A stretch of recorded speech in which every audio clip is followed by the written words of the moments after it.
The connection of Witherspoon and Nassau is fraught with the history that surrounds us.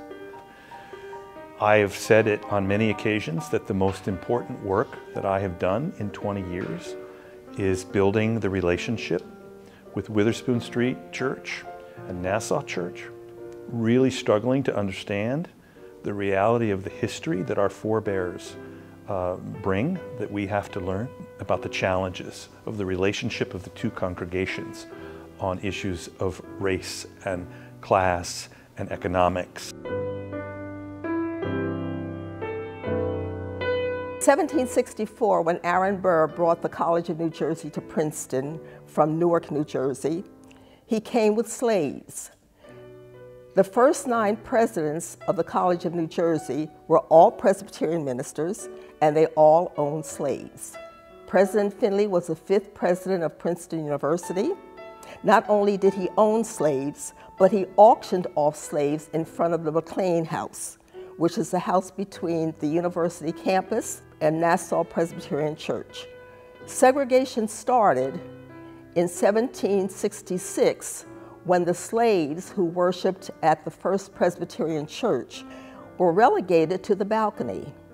That was segregation. We were told that years and years ago, before they had this church, if African Americans wanted to come to church, they had to go in the balcony up in Nassau. I think if I maybe before I came here, it said that if you went up there, you had to sit in the balcony or something, somewhere. Did you hear anything about that?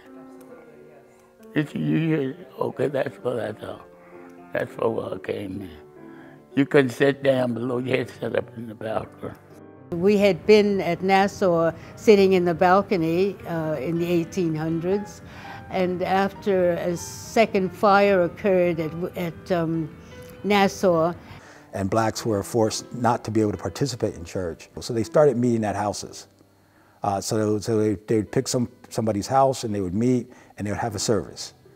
As the conversations with Nassau happened, they started feeling less and less important at Nassau and decided that they were going to do it themselves. And so they decided to build this church here. In the early 1900s, one of the presidents of Princeton University, now Princeton University, was Woodrow Wilson, stark segregationist.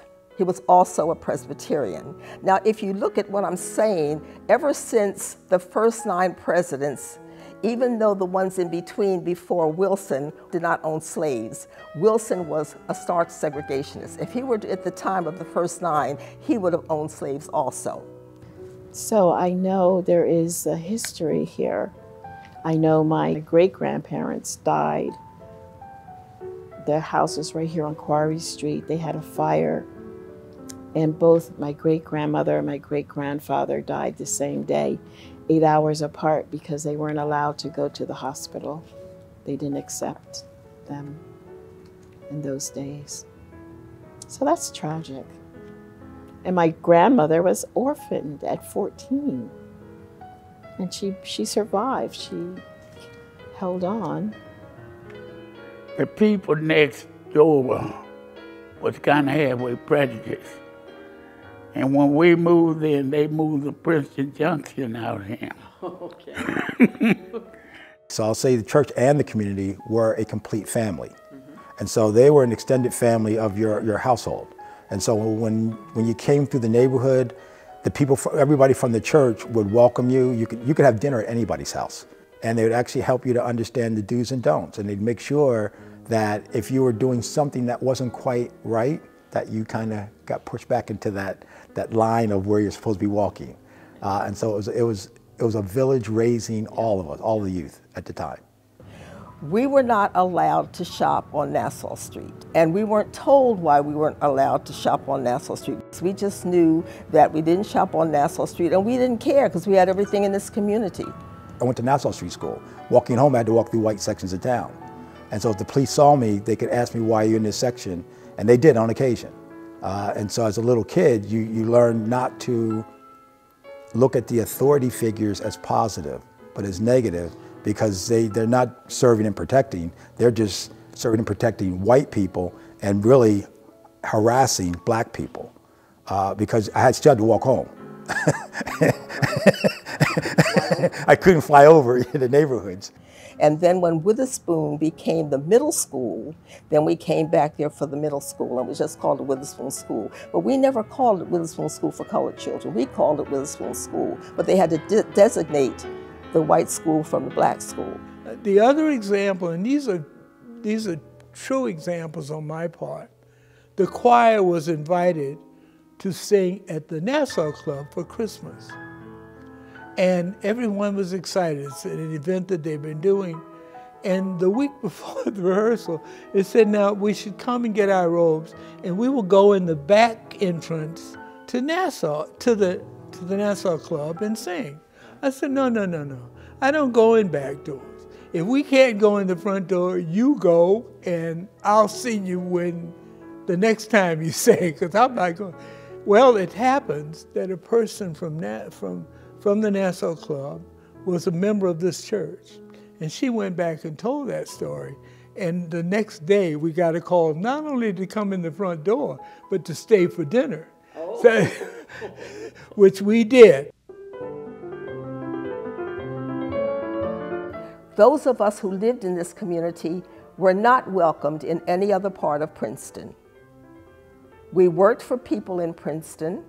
We went to school with people in Princeton, but because of segregation, because of separation, because of redlining, we were not allowed to live in any other part of Princeton. So when Reverend B.J. Anderson came here in the 50s and 60s, he not only made our life better with loans, with housing, he met with Reverend Bodo, and they decided to work on fair housing in Princeton. It's called Glen Acres, and there is a sister development to Glen Acres called Maple Crest.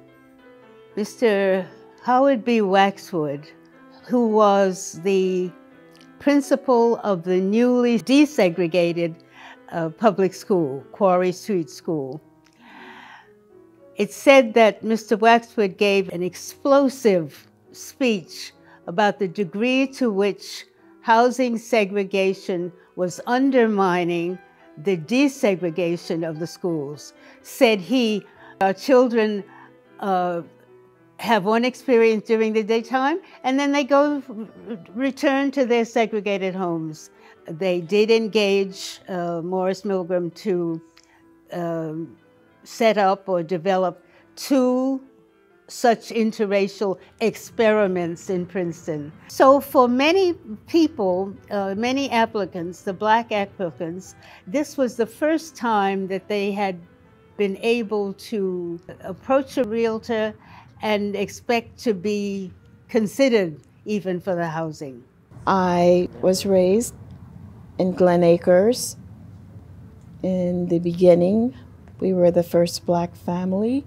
Children in the neighborhood, they were good friends, and their families, because it was deliberate for them to be with us, we didn't have experiences in racism. Nobody would ever say anything disrespectful. And the parents were the same. The doors were open. We have sustained ourselves for over 60 years.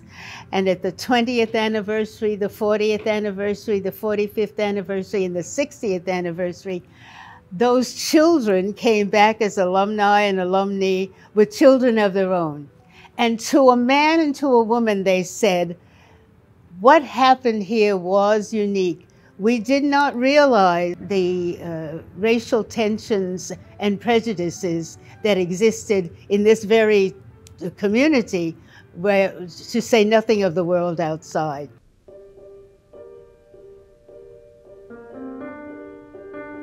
I remember Reverend Anderson. He was the one that introduced us to a partnership with Nassau. This was in the late 50s and the early 60s. It was at that time when Negroes were not able to get loans at the banks. And that's when we started a credit union, and also when we started a partnership with Nassau. And the minister at that time was Reverend Bodo. And Reverend Bodo and Reverend Anderson, and then Reverend McAlpin, who was our associate pastor, would work together to work on the reunion of these two churches.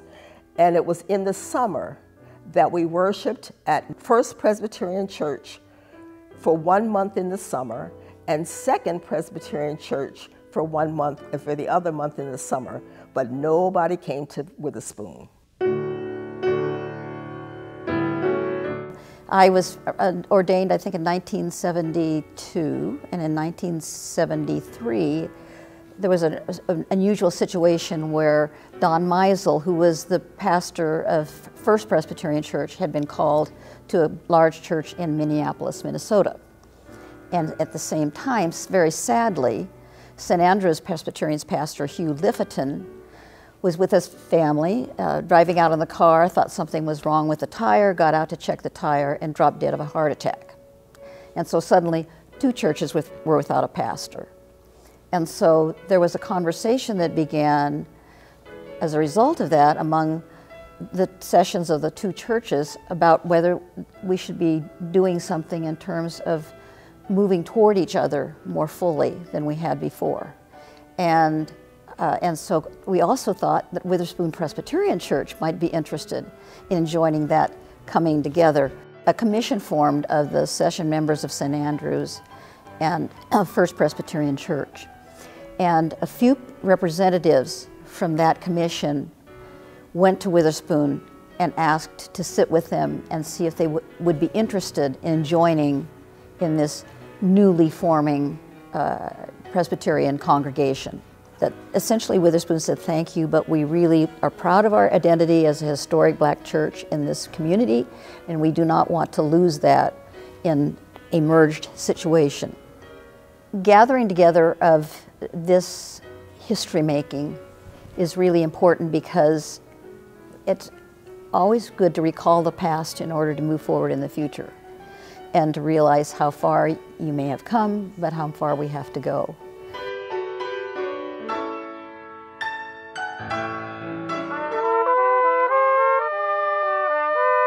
I've felt the connections all along, and I know that we've done the Easter sunrise service together as a way of saying, you know, we don't need to meet in each other's churches, we'll meet outside somewhere. So I celebrate every effort that we have made to work more closely together.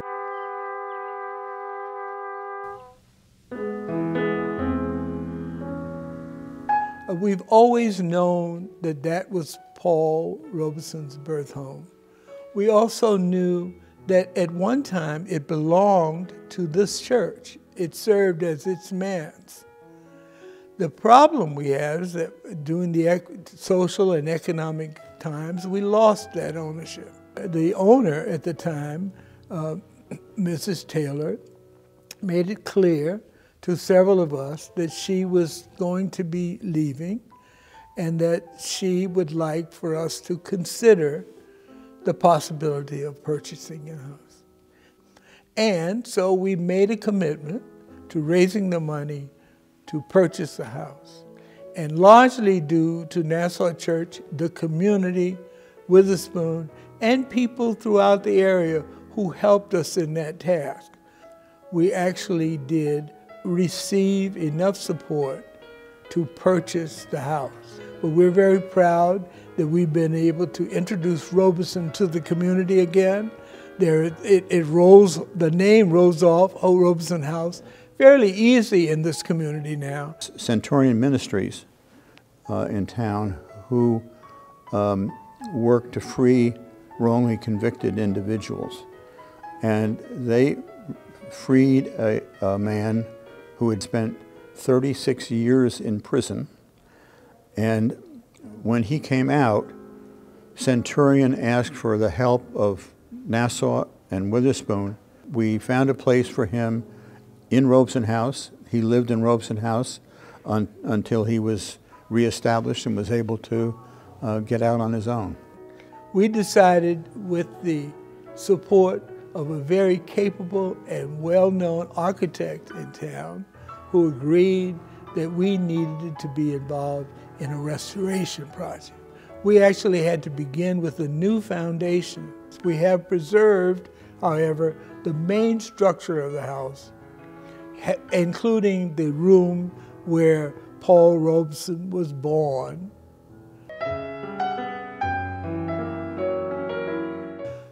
Well, I mentioned that David Prince served a temporary assignment at Witherspoon for 3 years.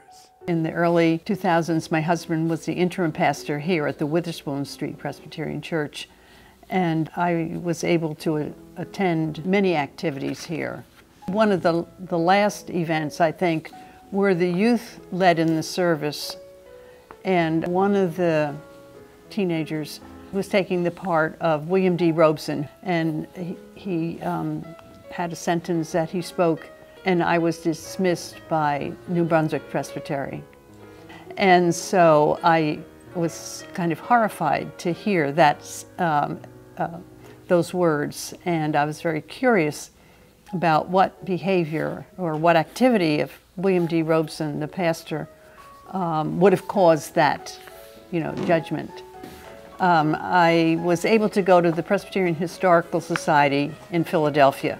Professor James Moorhead, who's a member at Nassau Presbyterian Church, and he was able to get the minutes of New Brunswick Presbytery available for that period of time when William D. Robeson served as pastor, so that I could read from that, what the activity was and what the judgment was. And it didn't seem there was anything there that would have been so critical for the activity of William D. Robeson. So I, talking it over with my husband, I said, don't you think, in addition to an apology from New Brunswick Presbytery, couldn't we try to also get reparations? David saw an opportunity to at least solicit support from the larger church, the synod. The church itself had a responsibility, given the fact that the church did not have a reputation for supporting Witherspoon 100 years earlier when they dismissed Reverend Robeson. When the Reverend Dr. John White and I worked with the presbytery to offer a forgiveness to the family of William D. Robeson and the Witherspoon Presbyterian Church for his ouster by the presbytery then of New Brunswick, and to work toward getting the Synod of the Northeast to forgive loans to fund the purchase of the Robeson House. All of that work was done without using the word reparation. And I look back on that and I regret that word wasn't used. And on the other hand, I think without the word reparation, it probably ruffled less feathers on the Nassau side of the street.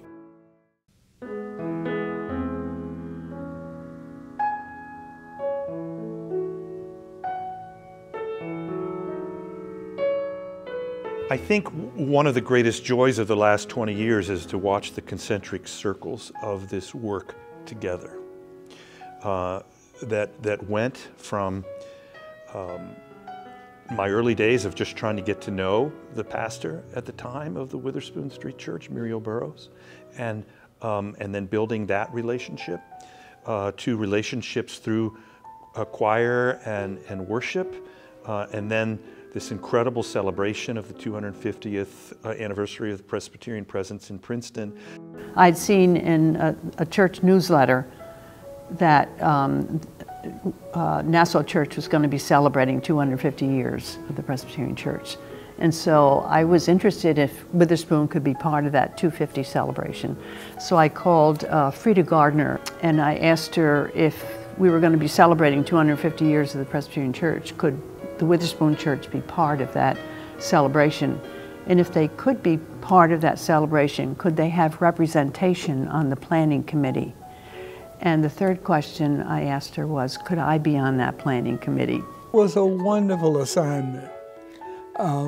Reverend Burroughs asked Shirley Satterfield and myself to join the committee that was meeting at Nassau to plan for the 250th anniversary. That affiliation turned out to be an exciting one for all of us, but it was a significant period in which the churches made a commitment to act and plan as a unit. We elected a chairman, and that chairman was Nancy Prince. And she asked me and the committee if I would be co-chair with her. It took us 3 years of work in collaboration. Actually, we got to know each other. I saw people listening to each other, inquiring of each other. Like when we got to have our first opening worship service with both churches at McCarter Theater, for me, the energy was palpable. There was an excitement in the air. The project that you see behind me, the making of these beautiful banners that rotate through our churches. We share them, we rotate, we switch them so that we see them all the time. That was the kind of project I'm talking about, where art hits the road of faith. Like when we made these banners, just when we gathered and we heard about the project, and then we knew which piece of cloth was ours, that we would design something that spoke, you know, to this celebration. You know, I remember being in tears, stitching with some of my sisters on these banners. I'm proud to say that I'm the one who thought of the term partners in faith. And my part of the quilt was the two churches coming together. And after that, the women were together and they were laughing and they were very pleased. And I was sitting there quietly. And they said, "Shirley, are you all right?" And I said, "Yes, I'm all right." I said, "For you, this is a jubilation. For me, it's a reconciliation, because I know how I felt growing up and how the relationships were with Nassau and Witherspoon." So to me, that was an opening up of maybe we can join together again, as we did when we were going to Nassau and St. Andrews to church. And it was all that span of time from the 50s to now the 2000s that we decided to come together again for the 250th. From that span of time to now, we're partners in faith, continuing the journey. When I arrived, one of the first musical colleagues I met and one of the first friends I made was the director of music at Witherspoon Street Church, Beverly Owens, a fellow graduate of Westminster and a longtime director of music at that church. And that proved to be a very fruitful friendship and collaboration. So as we shaped together the final celebratory service at McCarter Theater, we began to think about, well, what else could we do together? Could our choirs join together for other events? She said, let's do the Christmas portion of Messiah. Nobody's done Messiah yet this season. We'll be the first ones out of the gate. And she was right. The room was full. So it was a mix of both choirs, instrumentalists from both churches, as well as the community. Beverly sang some of the soprano solos I was privileged to conduct. The sound of the two groups together was really remarkable. The tradition that each choir comes out of is fairly different, but combined, it was just a glorious sound, something you don't often get a chance to hear. You know, when Charlottesville happened, Beverly and I went out to lunch, and I said, Beverly, I'm astounded. There are these ghosts of racism that are coming up. I thought this was done. And Beverly didn't say a word to me. She just looked at me and nodded. She had this way, and by this point we were good enough friends, that she was saying so much just through her look. She didn't have to say a word. And I thought, these aren't ghosts. This is something she's been dealing with her whole life. 37 years ago, Mrs. Susie Waxwood, who was then a very outstanding member of Witherspoon, asked me if I would prepare a program for Women's Day. Now it's called Gifts of Women, but it's about the same. I was then teaching at Douglas College at Rutgers, and my field is oral interpretation of literature. So, and I had at Douglass a group called BAG, Black Arts Group, that did what many people call choral speaking.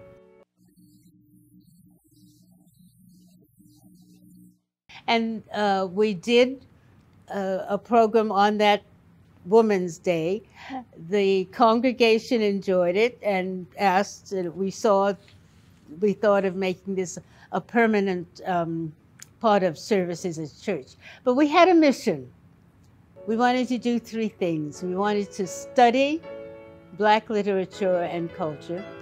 We wanted to educate people, others, on it, and we wanted to perform.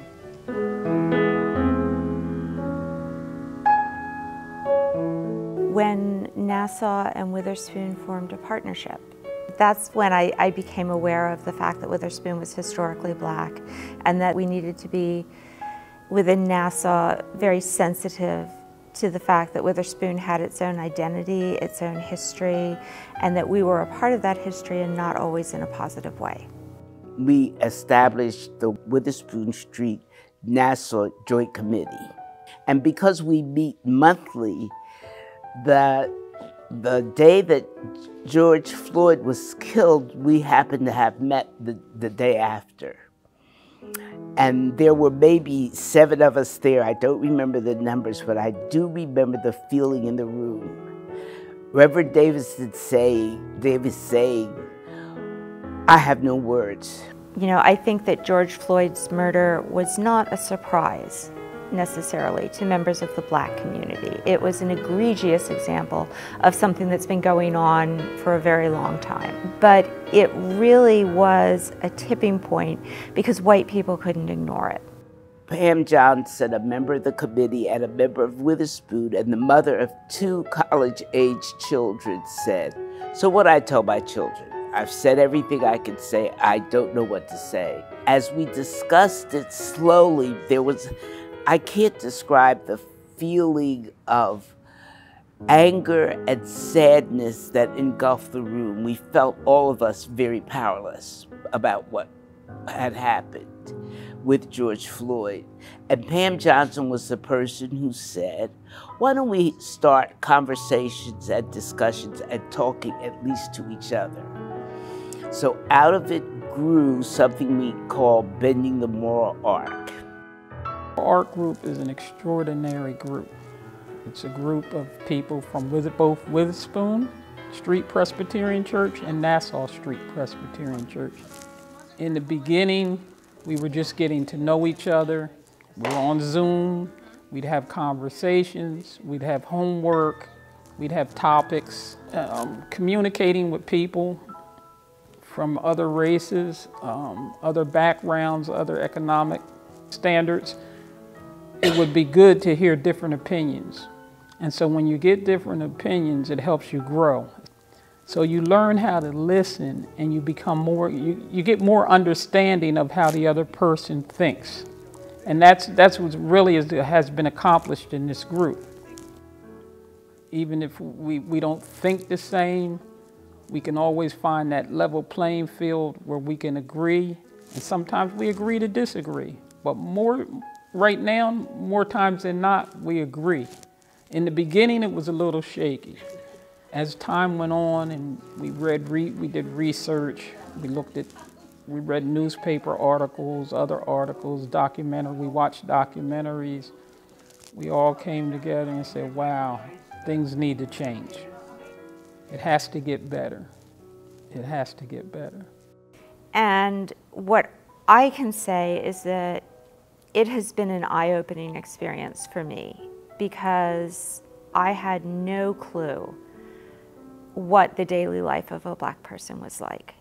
And I just did not see the disparities that were right in front of my face if I'd looked at them. And the fact that the people from Witherspoon came to this meeting and were willing to share these experiences with us was so meaningful and has really changed the way I look at the world now. Bending the Moral Arc is affecting Nassau Street Church and Witherspoon Street Church in a profound way. It has brought people together from different backgrounds who have tackled hard subjects that they probably would have never tackled had it not been for this group. We've had discussions on topics that are, some of them are in the news, policing.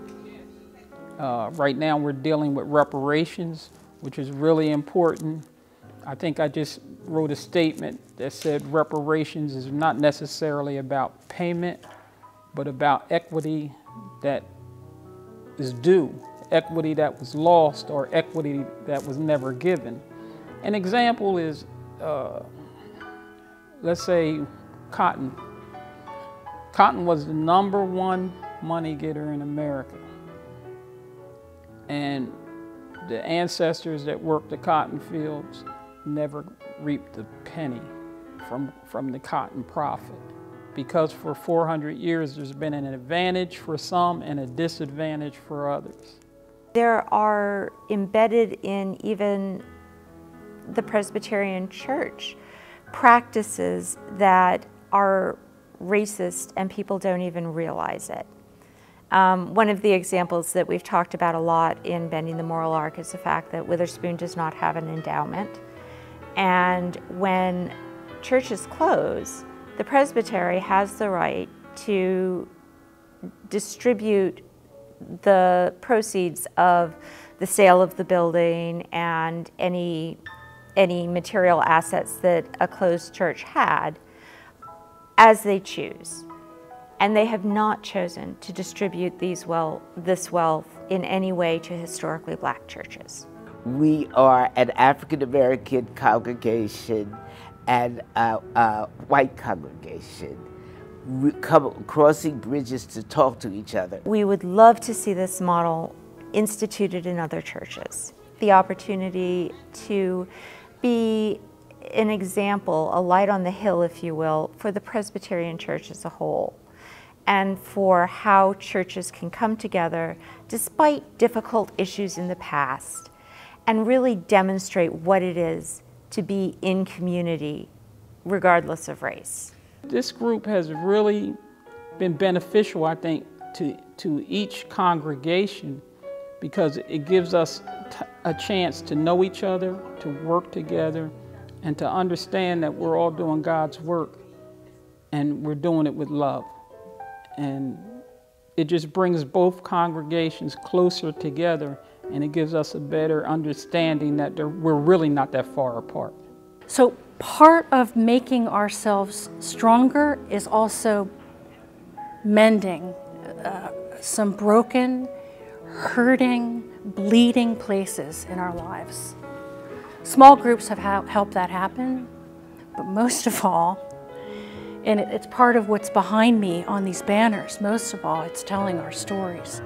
And through all of this, through the segregation, through the coming together in the 50s, to coming together in the 2000s, and now coming together as partners in faith, continuing the journey, I hope that we continue, and I hope that it is genuine, and I do see the people who are working with us, all of us who are working together are genuine. So we have people who really are concerned about us coming together as partners and about us coming to this community and knowing how enriched this community is, and that some of our people are able to stay here and continue the journey. I am optimistic about the future of the two congregations and our place in this community. And I'm also optimistic, first of all, because God is faithful, and God is faithful to our efforts and our intent to provide a gospel witness and a witness to the relationship and the importance of the relationship of our congregations, and our willingness and our calling, our holy sacred calling, to push past the fraught history that informs and creates who we are and who our respective congregations are. And I say that I'm hopeful because I've already seen it. I've seen the work being done. I've seen the relationships being made such that in the future, from this day forward, the relationship between these two congregations is not dependent upon one pastor or another. It's now embedded in the relationships between folks in the congregation who have come to love each other and trust each other, have learned and said hard things to one another, and that ripple effect of those relationships isn't going to go anywhere. And let this community see, and in fact the church see, what God can do among two faithful congregations.